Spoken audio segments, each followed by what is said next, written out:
The leaders of El Salvador, Honduras, and Guatemala met with U.S. President Barack Obama. They are looking for new ways to stem the flood of unaccompanied child migrants surging across the U.S. Mexico border. CCTV's Jessica Stone has more on one of their new proposals from the White House. Jessica.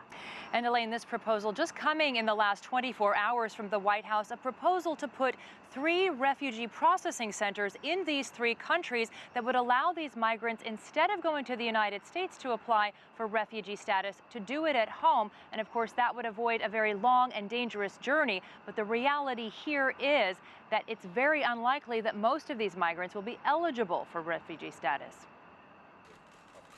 At the White House Friday, the presidents of 3 nations from which thousands of children are fleeing flanked the leader of the nation they are pouring into. In the past 8 months, some 57,000 unaccompanied in America. While U.S. President Barack Obama has pledged to send most of them back, he door Friday for some of them to stay, though not for reasons of violence or poverty. There may be some narrow circumstances in which there is a humanitarian or refugee status that a family might be eligible for. The leaders of Guatemala, El Salvador, and Honduras reacted with caution to an idea their citizens could file for refugee status from centers at home.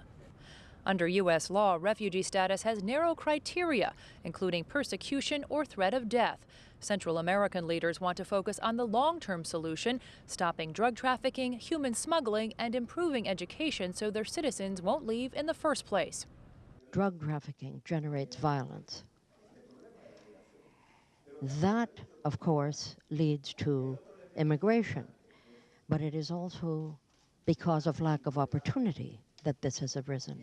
In the meantime, Obama has called on the U.S. Congress to authorize nearly $4 billion to provide more housing for the children, more judges to process their claims, and more money for repatriation. What the president's asking for is a blank check. He wants us to just throw more money at the problem without doing anything to solve the problem. And Elaine, as you can tell from Speaker Boehner's comments there, the leader of the Republican Party in the House of Representatives, it's very unlikely that this Congress will pass any type of immigration legislation, let alone what the president has passed in the near term. And keep in mind, they leave on Friday for 1 month, a previously scheduled recess.